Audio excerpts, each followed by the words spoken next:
A 13 de maio, na cova da Iria, no céu. Na semana do Bom Pastor, semana de orações pelas vocações, e hoje acabamos de ouvir Jesus, que na continuação do Evangelho de ontem, também no capítulo 10, agora do 11 ao 18, ele fala uma profecia muito linda. Tenho ainda outras ovelhas que não são desse redil, também a elas devo conduzir. Escutarão a minha voz e haverá um só rebanho e um só pastor. Um dia essa palavra de Jesus, um só rebanho, um só pastor, há de se cumprir. Foi assim desde o começo e vai ser assim até o final. Na Igreja de Cristo, como ouvimos a primeira leitura dos Atos dos Apóstolos, capítulo 11, aconteceu uma dificuldade muito grande. A maioria absoluta dos primeiros cristãos católicos eram todos vindos do judaísmo. Estavam muito apegados à lei de Deus do Antigo Testamento, porque eles foram criados nessa lei. Eles só conheciam o Antigo Testamento. De repente, então, vem Jesus, eles conhecem Jesus, conhecem a sua igreja, são batizados no Espírito Santo, recebem os sacramentos, o batismo, a Eucaristia, começam a ser formados na doutrina dos apóstolos, mas começam a surgir as dúvidas. E nós precisamos, por exemplo, nos circuncidar como judeus. Nós não podemos mais comer carne de porco, outras carnes que são proibidas aos judeus pela lei. Era um problema muito difícil de ser resolvido, porque o mesmo Deus que tinha falado isso no Antigo Testamento, agora, através de Jesus Cristo, estava não anulando a lei antiga, mas estava levando à plenitude.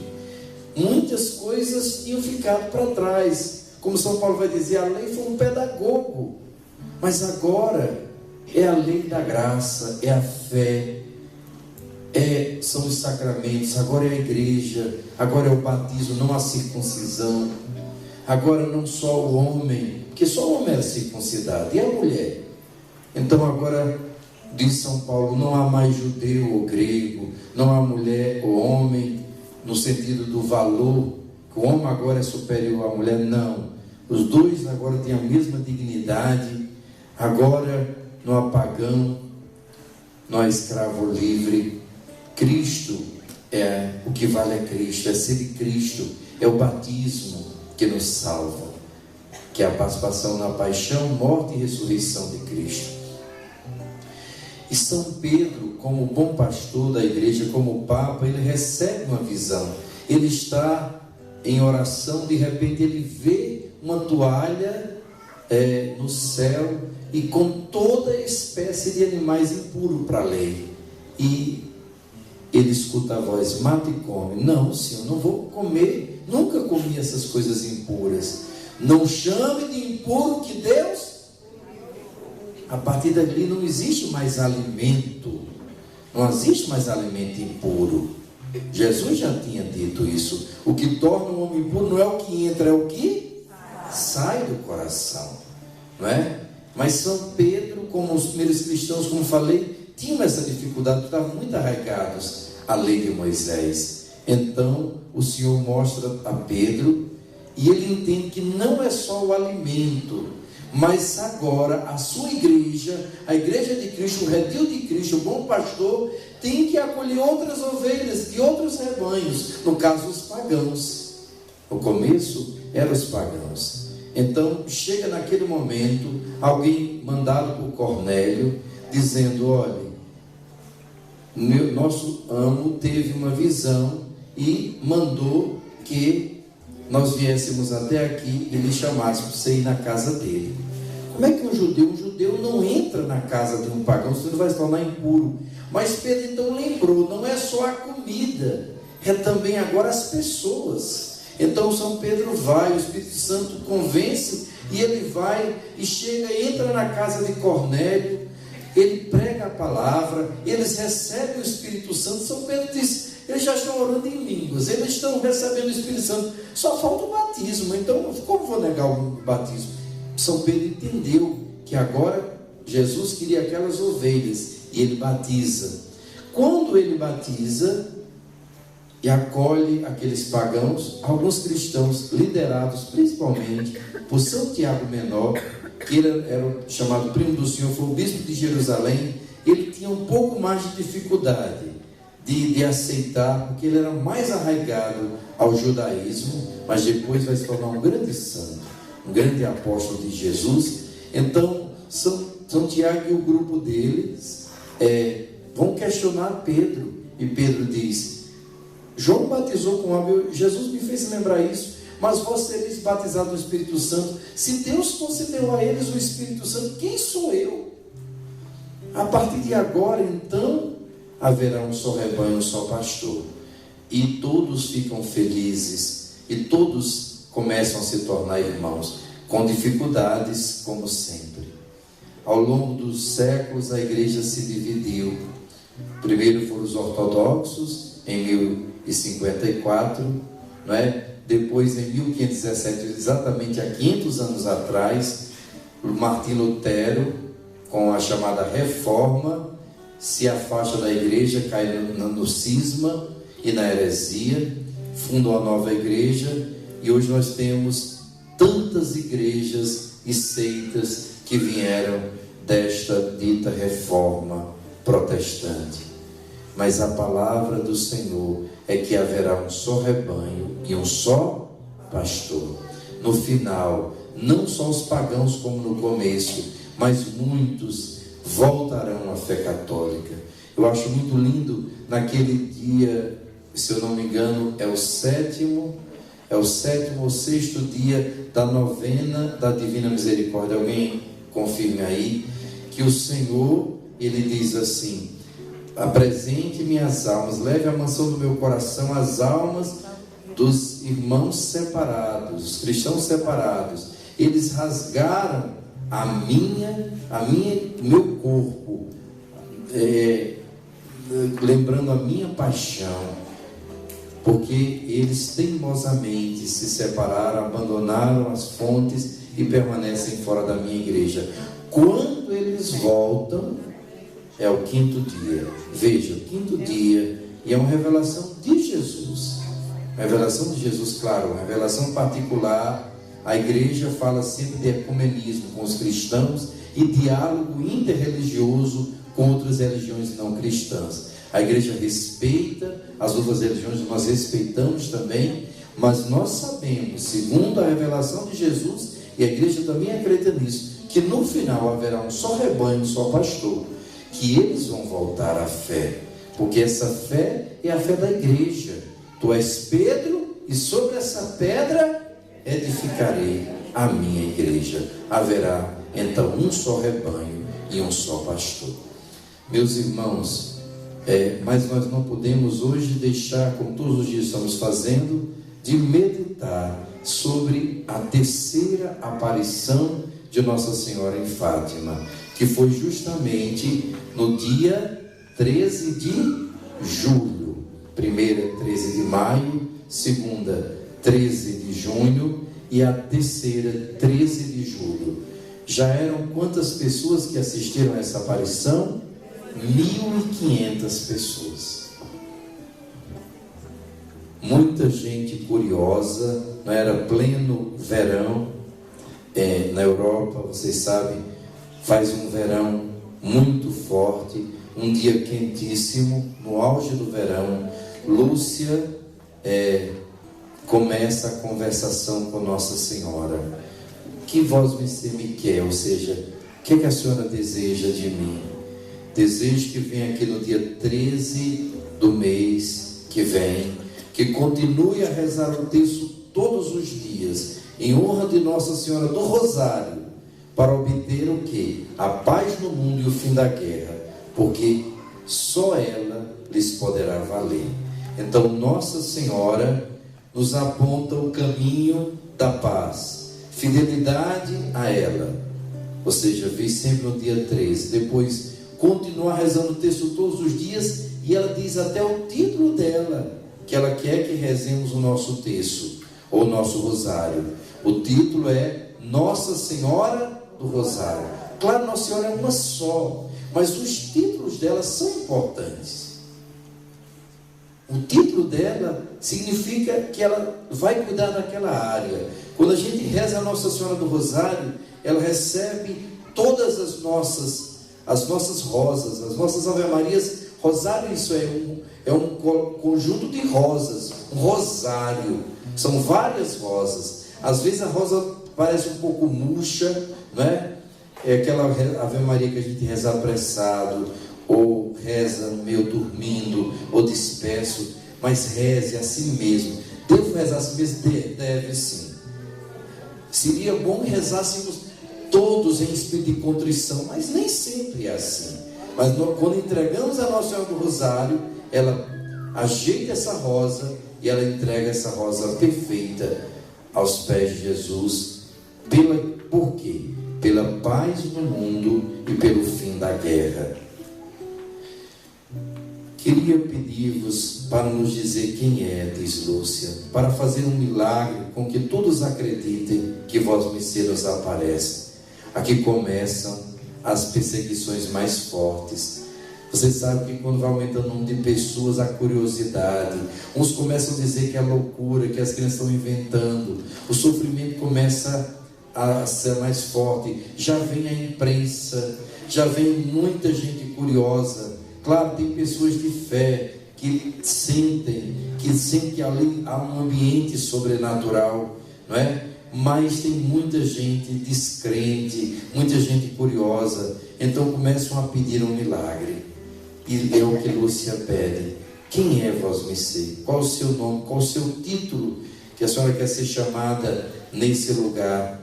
E faça um milagre, porque Nossa Senhora diz: continue a vir aqui todos os meses. Em outubro direi quem sou, o que quero, e farei um milagre que todos haverão de ver para acreditar. Ela vai dizer em outubro que é a Senhora do Rosário, que o seu coração imaculado triunfará, não é? E qual vai ser esse milagre? O milagre do sol. Do sol, o milagre foi visto por milhares e milhares de pessoas, tanto presentes como pessoas até que estavam muito distantes daquele lugar. Mas nós vamos depois falar sobre eles. Essa aparição, a terceira, sem sombra de dúvida, é a mais importante de todas as aparições, porque foi nessa aparição, na terceira, que aconteceu os chamados segredos de Fátima, os 3 segredos de Fátima. Vocês já ouviram falar muito disso, sim ou não? Os 3 segredos de Fátima, principalmente o terceiro segredo de Fátima, que o primeiro, aqui foi dito que não foi ainda revelado as 2 partes. Claro que já foram, né? Porque esse livrinho é antigo, mas já foi revelado, inclusive a terceira parte. Nós vimos hoje, ouvimos sobre a narração da primeira parte. O segredo é formado de 3 partes. A primeira parte, já em 41, Lúcia revelou. A igreja liberou de ser revelado esse terceiro segredo. Os outros 2, Lúcia escreveu por autorização, por pedido do bispo, e mandou ao Papa, selado. O Papa João 23 olhou o segredo, leu. Primeiro Pio XII viu o segredo, leu, selou, mandou guardar. Depois João 23 leu o segredo, selou, mandou guardar.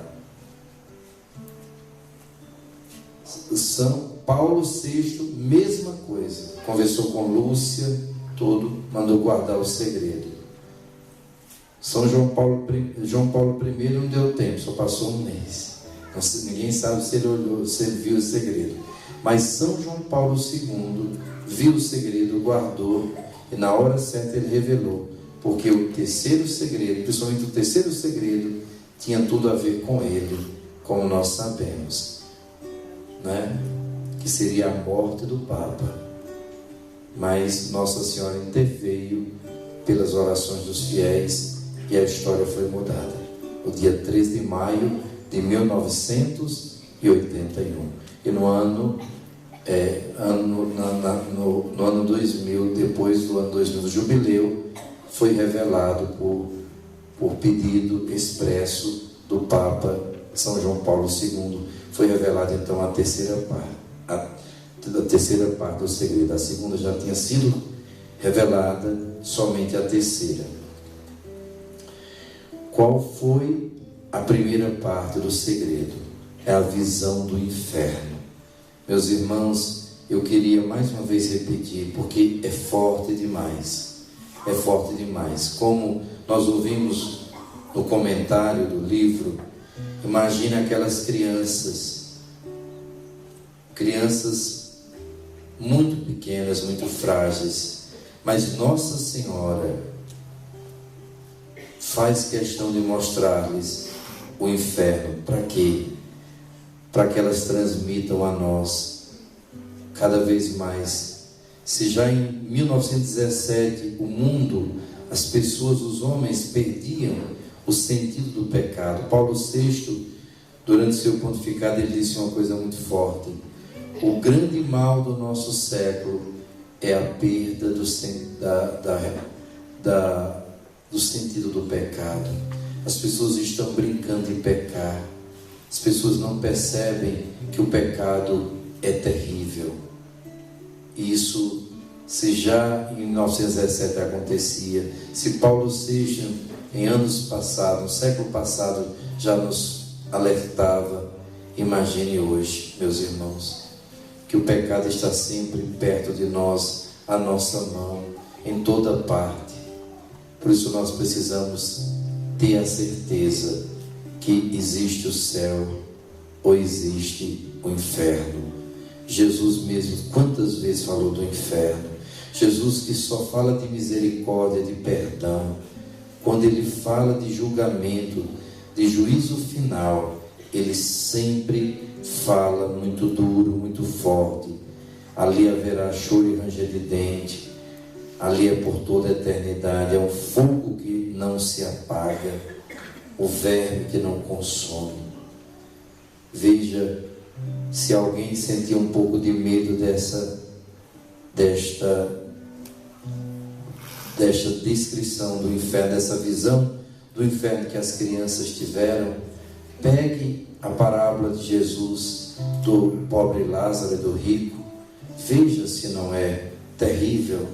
Pegue a parábola das virgens prudentes e imprudentes, pegue a parábola que Jesus fala dos administradores, dos vinhateiros infiéis, pegue o capítulo 24 de Mateus, onde Jesus fala da destruição de Jerusalém e do fim do mundo, o sofrimento, por exemplo, das grávidas, o horror da guerra, não é?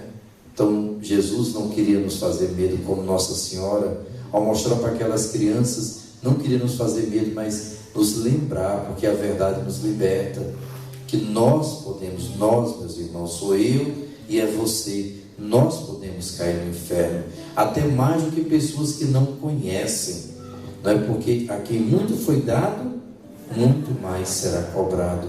Isso é mais para nós até do que para os outros. Por isso, ao ler essas palavras, eu tremo, e sei que você treme, porque Nossa Senhora, como uma mãe carinhosa, não quer que nenhum de nós caia lá, mas infelizmente, se a gente não vigiar, nossa fraqueza é muito grande e pode nos levar ao inferno. Ao dizer essas últimas palavras, que palavras foram essas? Sacrificai-vos pelos pecadores, e dizei muitas vezes em especial, depois que fizerdes algum sacrifício, diga comigo: ó Jesus, é por vosso amor, é pela conversão dos pecadores, em reparação pelos pecados cometidos contra o Imaculado Coração de Maria. Ao dizer essas últimas palavras, a irmã Lúcia abriu de novo as mãos, como que nos 2 meses passados o reflexo pareceu penetrar a terra, como se a terra se abrisse, e vimos como que um mar de fogo. Feche os seus olhos Imagine por isso, a terra se abrindo por uma luz muito forte, sai das mãos de Nossa Senhora, e um mar de fogo, mergulhado neste fogo os demônios e as almas, como se fossem brasas transparentes e negras, ou bronzeadas, com formas humanas, flutuavam no incêndio, levadas pelas chamas que delas mesmas saíam, juntamente com nuvens de fumaça, caindo para todos os lados, semelhante a fagulhas nos grandes incêndios, sem peso nem equilíbrio, entre gritos e gemidos de dor e de desespero, que horroriza e fazia estremecer de pavor.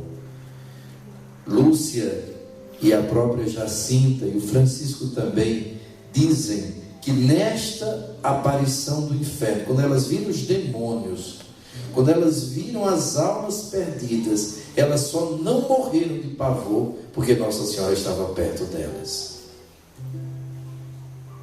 Só de ver o inferno nós morreríamos. Só de ver. Diga misericórdia, Senhor. Os demônios distinguiam-se por formas horríveis e asquerosas, de animais espantosos e desconhecidos, mas transparentes como negros carvões em brasas, animais asquerosos. Por isso que o demônio tem feito, eu já falei isso aqui para vocês, com que as nossas crianças se acostumem com super-heróis totalmente animalescos, já viram? É com rabo, é com chifre, é ao mesmo tempo com forma humana, é sempre feiura, sempre coisa horrorosa.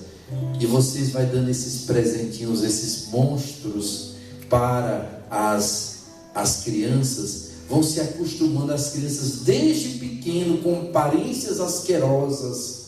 De primeiro as bonecas, os bonecos, os carrinhos, os super-heróis eram todos belos, porque era formando na criança a mentalidade do procurar o belo, o perfeito, o iluminado, o mais bonito. Hoje não, o demônio conseguiu que nós nos acostumássemos e acostumássemos as nossas crianças com o feio, com o asqueroso, para que quando ele chegar, as crianças, essa nova geração que desde pequenina já está acostumada com o feio, com o monstruoso, ela nem sinta a diferença e ela facilmente aceita o demônio.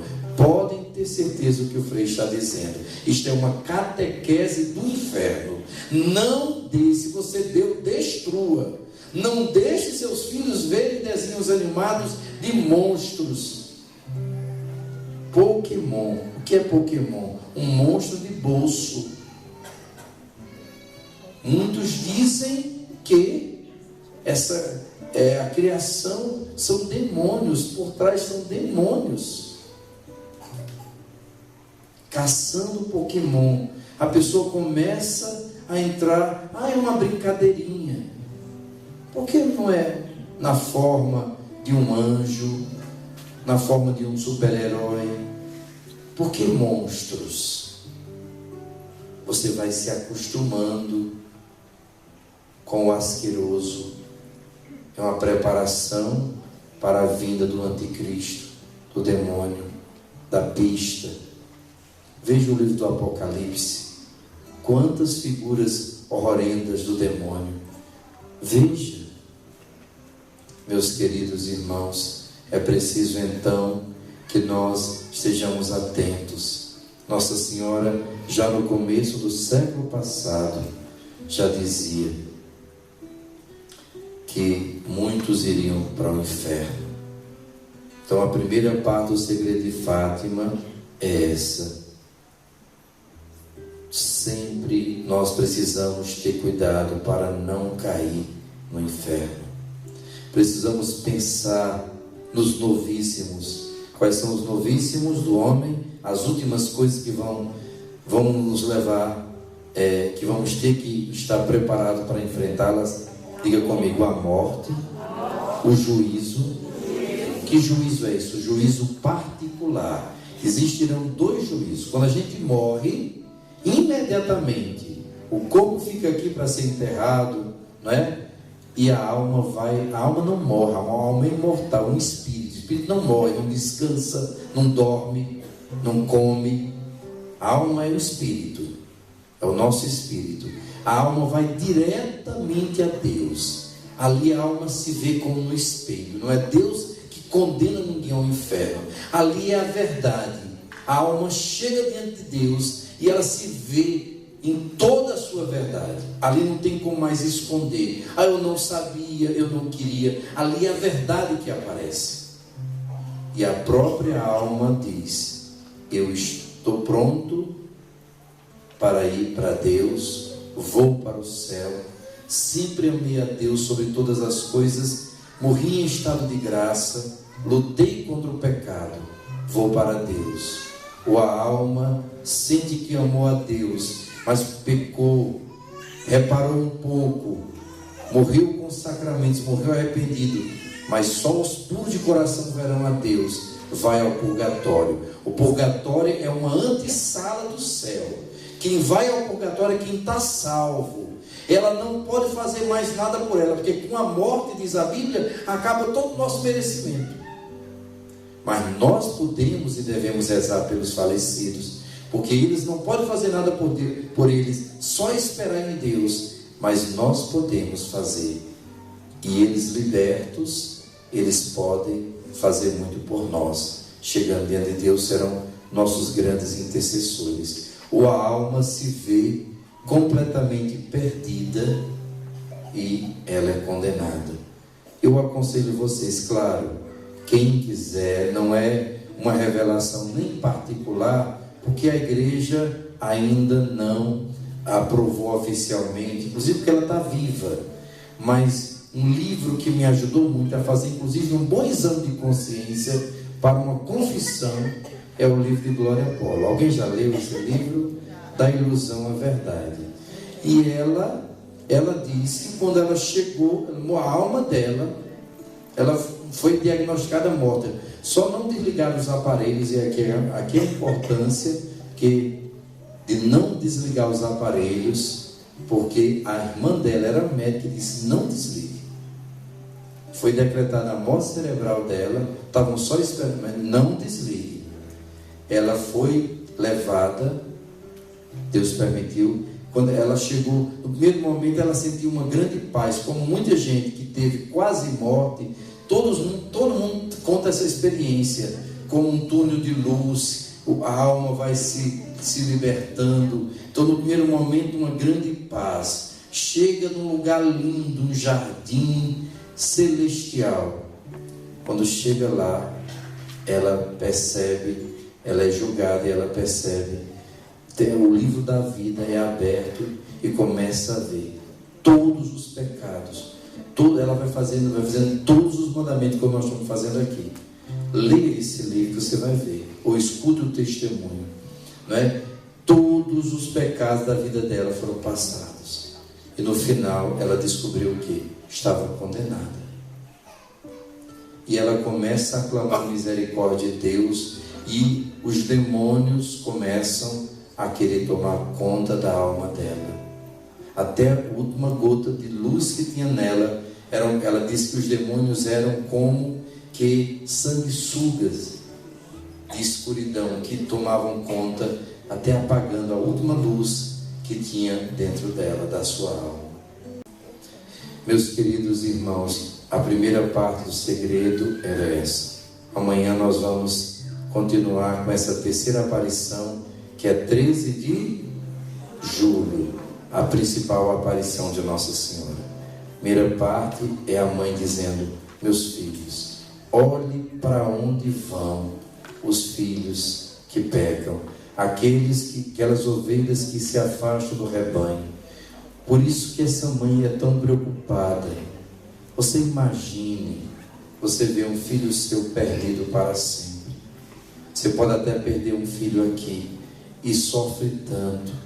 Quando você perde um filho, quando uma mãe perde um filho, ela não perde para sempre, mas aqui na terra ela não vai vê-lo mais. É uma dor tão grande. Quem já passou por isso aqui? É uma dor tão grande que só Deus sabe. Vocês sabem. Agora imagine Nossa Senhora, que não perde um filho só aqui na terra, vê o filho dela no inferno, perdido para sempre. Alguém que Jesus derramou o precioso sangue dele e vê-lo perdido para sempre. Ela sofre demais.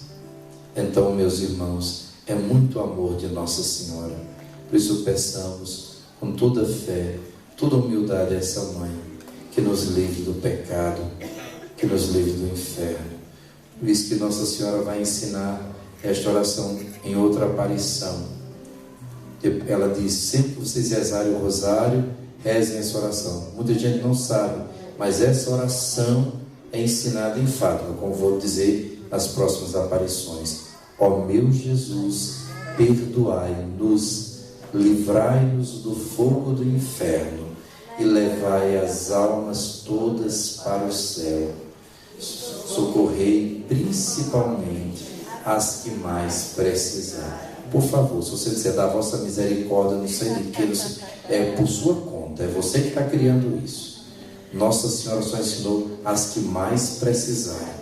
Uma vez eu fui rezar isso, pensando que estava abafando. Precisarem da vossa misericórdia. Alguma portuguesa disse: se agora é mais do que Nossa Senhora? Está modificando a oração de Nossa Senhora? Eu disse: não. Só ensinou as que mais precisarem. Mas fulano está rezando. Deixa rezar, mas você reze certo. Socorrei principalmente precisar. Louvado seja nosso Senhor Jesus Cristo.